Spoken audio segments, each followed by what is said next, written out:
I don't like modern Limbus.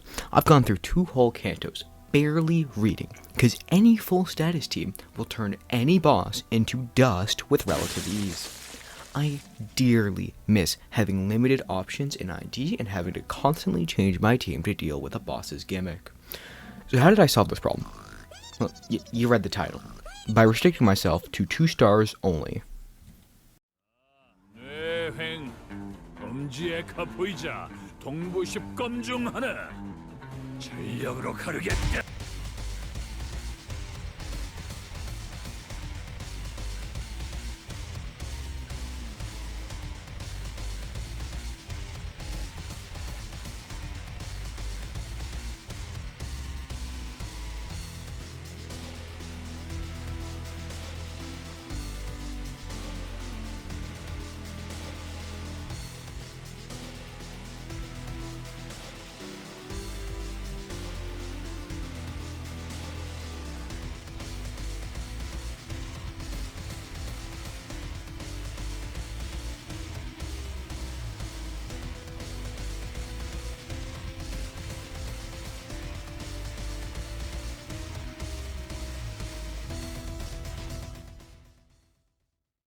Alright, cinematic intro that took me way too long to make aside, let me clarify a few things.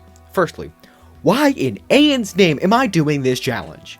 A lot of people might disagree with me on Modern Limbus being boring and easy. However, that's not going to change the fact that I have 1400 hours, own almost all IDs and ego, and due to this, I'm able to beat bosses easily and I don't like it. So, I have made a restriction to myself to make the game more fun for me.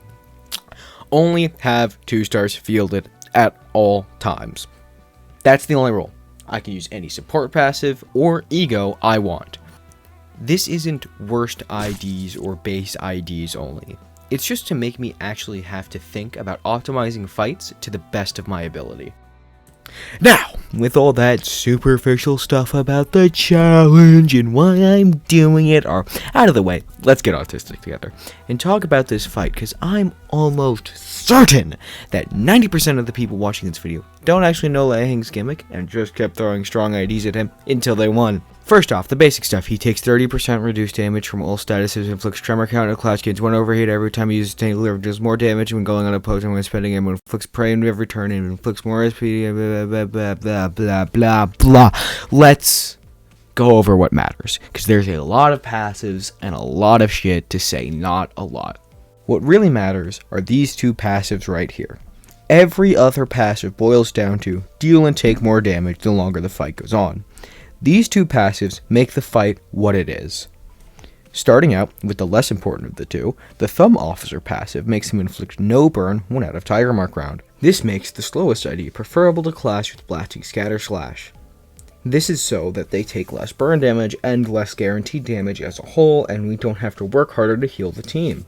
And the last, but certainly not least important part of this passive, inflicting tremor count and a clash, which is a good thing actually, as it makes self-tremor IDs ramp up significantly faster than they would normally. Now, all of that is nice, but no other passive is as important as this one right here. Chihuahua. Lei Heng will gain SP and slash damage up proportional to his speed every turn, unless we inflict bind. At 3+ bind, he won't gain any SP or slash damage up from this effect. Furthermore, he'll gain defense level down equal to bind on self when he has 3+ bind, up to 9, which is equivalent to a whole ass 3 fragile every turn. So bind is the name of the game, and we need to keep 3 bind on him the entire fight, or he will fuck us in the ass royally. And with all that stuff about Lei Heng himself out of the way, I'm going to go over every single sinner and talk about their notable IDs and egos. Yes, every single one. Buckle the fuck up. You saw how long this video is. First off, Yi Sang. Picard, you're gonna run Picard. Picard Yi Sang is God's gift to 2 stars. He has the highest damage skill 2 of any 2-star in the game, and his skill 1 inflicts bind. That's enough reason to put him in the team alone, but that doesn't stop him from having a really good ego in Crow's eye view. However, he's rather inconsistent with his damage and isn't very tanky. So he need a source of like poise count and healing. God, if only there was a way to fix this. Faust has the choice between W Corp and LCR. W Corp has the benefit of a monstrous amount of bind on skill 2, next turn attack power down, and paralyze on their skill 3, and being generally tanky in exchange for lower clashing and damage compared to Yuri Faust. Both of these IDs are rather middling for this fight though. Luckily, Faust as a Sinner also brings a very strong ego to the table in Thoracalgia. 1 poise count and passive healing every turn throughout the whole fight is way more useful than it sounds, making Pequod Yi Sing, Butler Ishmael, and Sink Otis crit way more consistently. Dawn has it rough for this fight, her best ID for this fight being She Dawn, simply because of her strong numbers for a 2-star and nothing else. It's sad to say that she lacks much use for this fight. Her best use case is using Red Sheet to help with killing off the Soldados, or maybe Fluid Sac to lower Lei Heng's SP, but that's about it. A Ryoshu ID is almost required for this fight, due to her unique buff that increases her damage the longer the fight goes on. With that said, there's only 2 IDs that really exist for Ryoshu, Seven and Eurodivvy. Eurodivvy has higher damage and clashing, is self-tremor and tremor infliction which she can single-handedly sustain throughout the entire fight. Seven has 5 slash fragility on skill 3. I prefer Eurodivvy due to being more consistent, but whoever you pick doesn't really matter because at the end of the day, it's a Ryoshu ID, and thus has Ryoshu ego. Forest for the Flames will do just fine with helping for nuke turns. Red Eyes makes it so Ryoshu inflicts bind every clash for the rest of the fight and can be used to inflict coin power down, and Contempt and Awe helps a ton with nuking away the Soldados. Ryoshu undoubtedly has some of the best ego you could want for this fight, with only one other Sinner having better. Mersault has it very good, with one very strong ID in Rose Banner Mersault. If Eurodivvy Ryoshu is on the team, he will almost always have his conditionals filled, making him clash pretty high, along with his side tremor potency and next turn attack power down on new skill 2 and his 0.5 slash resistance. But that's not all. This is a Mersault ID, which means he will have the highest damaging skill 3 and highest clashing skills of any 2-stars alongside him. Patrick fuck ton of tremor. But that's not all for Mersault egos, as it has a strong SL healing ego in Pursuance. Also editor Green Screen Crawl Cry. God fucking damn it, Takeshi, stop derailing my video! Bringing a Honglu ID is required for this fight, and we have quite a lot of options. 4 out of 5 of these IDs are strong. Kurokuma has the highest damage output. Hook has the best clashing along with strong damage that's only slightly worse than Kurokumo's. W Corp has pretty good clashing, useful affinities, and spreads charge barrier. And finally, Feng Hunt has the strongest affinities with middling damage and clashing. But Honglu as a Sinner also has Cavernous Wailing, which can add some long-term damage if you pick other strong Tremor IDs. Generally, pick whichever of the 4 IDs mentioned that you have leveled or uptied the highest. Look, I'm gonna be real here. You only have one option for a Heathcliff ID and N-Corp Heathcliff. Multicrack has objectively stronger numbers and damage, etc. by far. However, N-Corp has a 2+ coin drop on skill 2. N-Corp is just better. Using a Heathcliff ID in this fight is a tough sell in general though. He lacks any amount of bind and generally doesn't bring much support ego-wise. When first doing this challenge, I played around with the idea of using LCCB Ishmael or She Ishmael for their crazy strong skill 2s, but there's really only one option for this fight: Butler. Butler Ishmael will always have 1 coin power up on all of her skills if you're playing well. In addition to that, she has bind on skill 3, making her even more useful in this fight. But what's really most important is that your Ishmael ID is Ishmael, and thus brings some of the most impactful, powerful ego you could possibly bring for this fight. Going from lowest risk level to highest, Snag Harpoon inflicts 6 bind, which is a lot and very impactful during this fight. And due to how Tangle Cleaver works and not letting anyone else hit Lei Heng unless they're going faster that turn, we have to use this to clash with Tangle Cleaver every time. However, there is one ego that inflicts more bind and can do it every turn. Roseate Desire Ishmael absolutely destroys this fight. No, not from the on-hit effects, they're good, but from the passive. Pink Ribbons as a status means that as long as Ishmael clashes against Lei Heng, he will have a comical amount of bind. This ego alone turns the fight into much more of a cakewalk. I didn't have this ego during this challenge, so moving right along, Wing Beat just deals a lot of damage, and is the entire reason that 7 Ryoshu is even a discussion of an ID to use. You have to use this when Lei Heng is daggered. You need a lot of damage to not let Lei Heng chip us down over time. This eagle alone can cut this fight's runtime in half.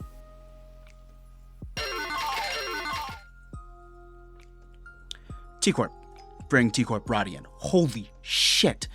T-Corp is so good for this fight. It's actually crazy. She's tanky / resistant, self-tremor, and has a bind on skill 2 and skill 3 while dealing good damage.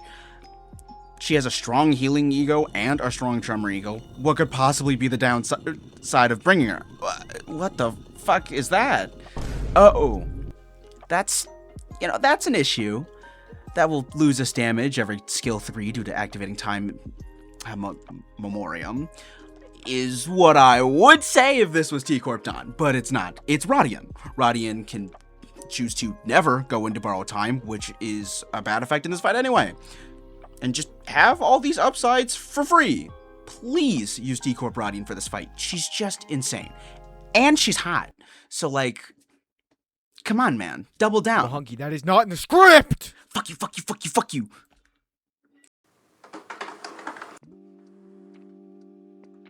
Sinclair only has one 2-star. Every other 2-star that he has is buns. You're gonna run Zwei West and you're gonna like it. Luckily for you, Zwei Sinclair is pretty good. He's a tanky self-tremor ID that also spreads defense level to other IDs, while clashing pretty high, but only while his passive is up. The issue is that 5 slot is a lot, and oftentimes his passive won't be active, so we need a way to keep his clashing high during turns without his passive active. Once again, we look at another ego, not for its on-hit effects, but its passive.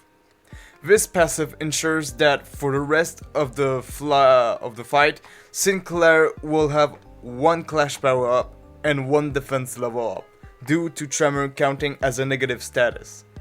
But that's not all for the ego department on Sinclair, as he also has access to Lantern, which heals the team and makes him gluttony resistant.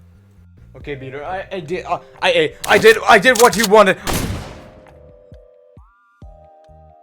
Now there's a lot of choices you have to make for an Aldous ID, in a fairy tale land that is. You're gonna bring Sync. Sync's Aldous is very strong for this fight. She classes very high on all of her skills, inflicts 2 bind under skill 2, and she has an insanely strong evade that just ignores all of Lei Heng's skills. She's also a very important ego. Remember Wingbeat? Well, with one of Aldous' ego, we can make it deal 50% more damage due to Fracture Tremor, and that's still not all. Ebony Stem can also be very strong, proving Sync Aldous with 10% more damage to the entire rest of the fight, and it makes him inflict bind on every head's hit. Finally, last and maybe least, Gregor. Gregor as a sinner lacks a strong 2-star. His strongest, being Kurokuma Gregor, is only good if he can reach his bleed conditionals, and his second strongest isn't all that great, being Rose Banner. Rose Banner has some tremor support, decent numbers, and a gluttony skill 1, which, if you haven't been paying attention, a lot of our best egos uses gluttony. Though with that said, he can still be very useful due to Soul Lament being a strong nuke, Unbelieving Glory increasing his survivability, and Legend of Main for Paralyze and Tremor.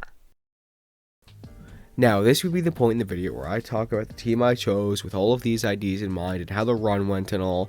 I'm kind of copying Esco here with kind of shitty animations. If you ever watched Worst Team Railway 2 and 3, you'd understand this is how the video flows. This is the time for me to go over that. But it's not.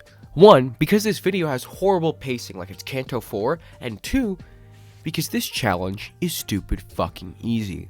By now, you should know how to do this with 2 stars only. You get the idea. Have 3 bind on him as many turns as possible. Clash Tangle Cleaver with an ego that inflicts 3 or more bind. Use AoE ego to kill the soldatos when they come, but I already went over all that. And I can assure you that the execution of this does not require insane RNG.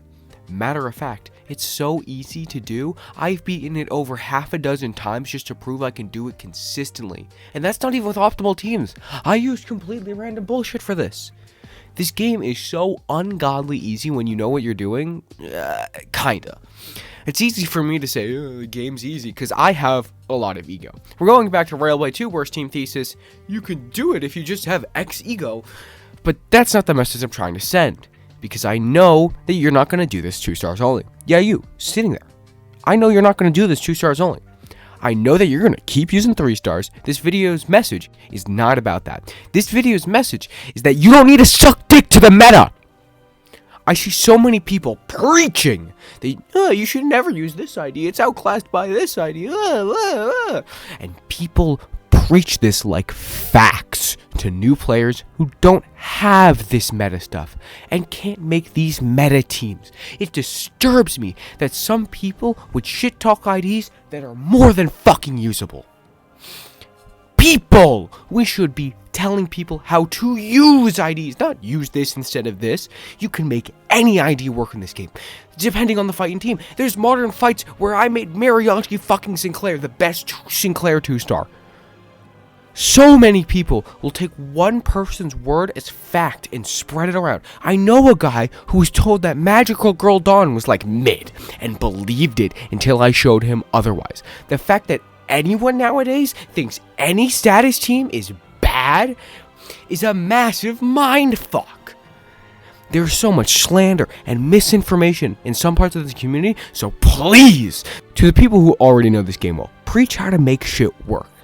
And to those new players, test out stuff, try IDs, read their kits, come to your own conclusions. This game is miles more complex than just use XID, sniff glue, P and enter, and I hate seeing it reduced to that, even if one can get you through most of the game.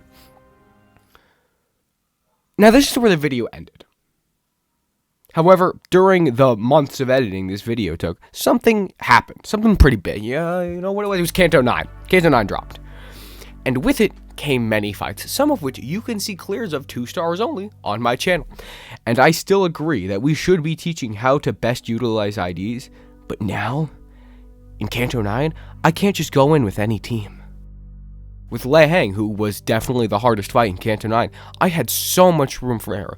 I could run 2-star bleed team, I could run 2-star poise team, hell, someone cleared with 2-star rupture. But now I'm restricted, now I'm actually restricted. Now, more thought and more working around our boss has to be done, and I really, really love how Canto 9 has ramped up the difficulty. Alright, that's all I gotta say. I gotta find a way to end this video. Oh, hold up, I know a guy.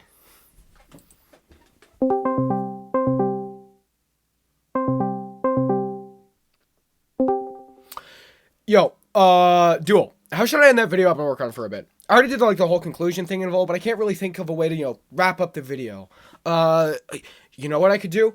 Maybe I could try stealing the Escu bit, the whole, this video ends now. Boom, interrupted!